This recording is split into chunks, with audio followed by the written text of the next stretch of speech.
scholarship program is essentially was designed to help support individuals candidates who are in financial need to go through a program.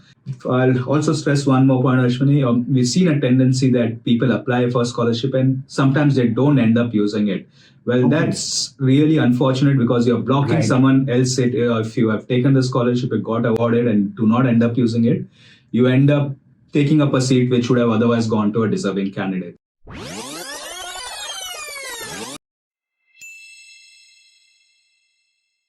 It's an absolute pleasure to be sitting in the CFA Institute India office here in Mumbai. I have Sachin Naik with me, and it's been an absolute thorough pleasure to be interacting with him for the last 3 to 4 years. And you need a face, you need somebody to talk to, particularly when you have the COVID times and there's so much confusion going on. I've got tremendous support from him in terms of updating the students because so many deferrals happened over the 2-year period when the lockdowns and all were happening. So at this crucial time, it was particularly very, very important to keep them updated. And any grievances of the students or any suggestions of the students, I'm always taking them to Sachin. And we're having very good discussion. So I've really enjoyed this with the institute because ultimately it's the students at the core of it. So this has been something really very, very good in terms of having an interaction, having ears to that actually cares about the students as well. And similarly, very, very actively collecting feedback from me as well in terms of how the students are doing, how's the jobs happening, what's the economy like, what are the issues or challenges students are facing with the exam centers. Something as simple as, where a level 2 exam, the window was not having a split window thing for the item set questions. And immediately, while I mentioned that to Sachin, and then the next term that got rectified.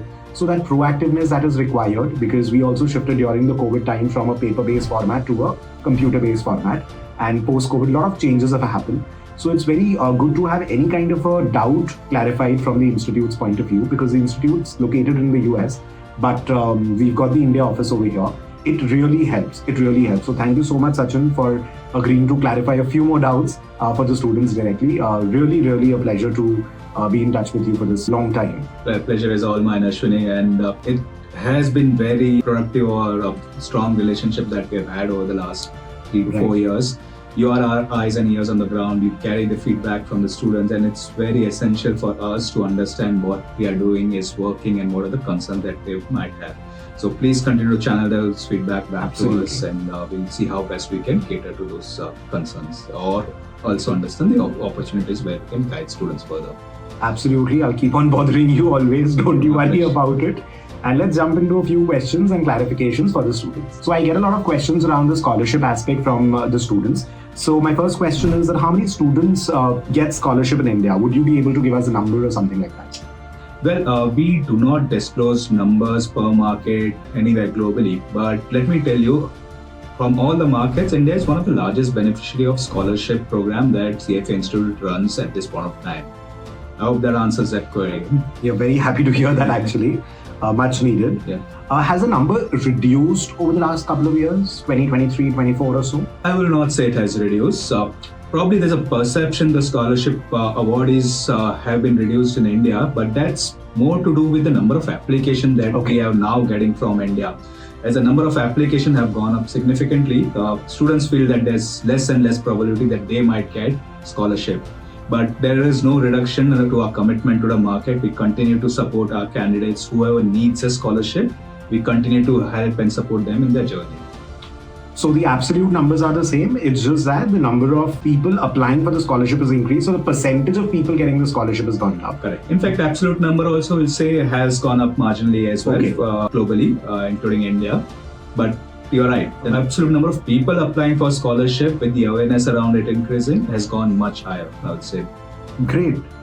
What are the grounds for the scholarship getting approved? Because that's one question that I get very often from the students. Anything in particular that the institute is looking for? Yeah, let me touch upon one of the scholarship over here. We are talking, I think essentially everyone looks for that access scholarship, which is open twice in a year, right? Right. Now, access or need-based scholarship is how we define it, is essentially we are looking at the financial need of a candidate. While that is one of the primary or key criteria we look into, there is a combination of factors that we also consider: their academic and professional achievements, they overcome any kind of obstacles, and their desire to make it in the industry.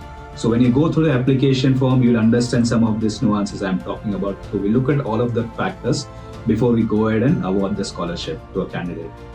And since the number of people applying has gone up, would it be helpful in terms of attaching maybe certain proofs with regards to academic achievement, or with regards to maybe an IT return of the parents or so, or their own IT return if they are working? Would that help in terms of proving that their requirement or their needs? Not really. In fact, we do not collect any kind of documents, be it at an application stage or when you are as a candidate registering for the program. So we do not ask for it. There are a certain set of questions that ask from you, and essay questions that you're supposed to answer, stating your credentials and why you need the scholarship.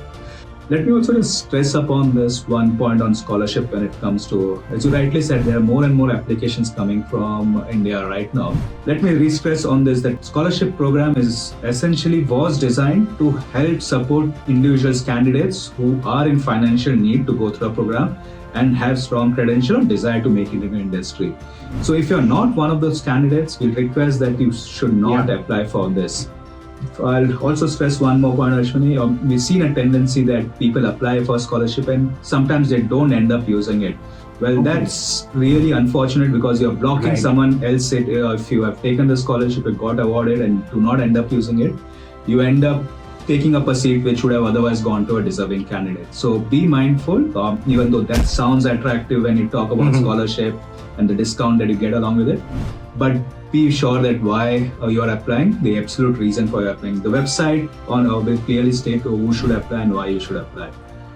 Aswini? So in summary, basically be ethical when you're applying for scholarship. Absolutely. Ethics is very important for the CFA exams. When you're starting with the CFA program, when you're learning, or once you become a member and continue your journey with us, ethics is at the core of everything that you will be doing. So just one more thing regarding scholarship. A lot of times I see students who apply for scholarship, and if they don't get it, FAQ although mentions, but I still want to clarify with you. So if they do not get the scholarship, you've passed the first deadline, they can still register for the exam with the early bird fee, right? That's correct. Or the immediate exam window which is open. As an example, now we are discussing this in April, and the scholarship results will be announced shortly for a second window of this program year, right? If you do not get the scholarship, you can still use an early bird fee. You'll be awarded the early bird fee for the August window. The early bird window for August is currently closed, but for only one window, that exception is there. But this is not a general criteria. Always go back and check the website or check the mail that you will get. Whether you're awarded or not awarded, the mail will clearly state on which exams you are eligible to take the scholarship or the discounted early registration fee. Perfect. There was one more question with regards to scholarship. I'll just ask that first since we are discussing about it. So if a student is applying for scholarship, is it better to apply for scholarship and wait, or should he register within the early bird itself? So once you've registered as a student, once you've completed your registration and paid the fees, you do not become eligible for scholarship. So if you are looking for scholarship, then don't register. Apply, go through the process and wait for the results to be announced, right? Currently the window is closed, as I mentioned earlier, but once the window opens, look for that timelines what we are describing. You need to leave certain time in hand, right? Scholarship now, the next window will open somewhere in September. So February window is not something you can use scholarship at that point of time. Correct. So we need to check the dates for the scholarship window, and that window is applicable for which exams. Correct. And if they have already applied for the scholarship, and if the early bird deadline goes, then even if they don't get the scholarship, they are allowed to register with the early bird fee. Yeah, I mean, for this, you need to review every time we come up with the window, what is the policy. For the previous policy, we did allow for the next eligible exam to register an early bird price. So do look at the policy. Right.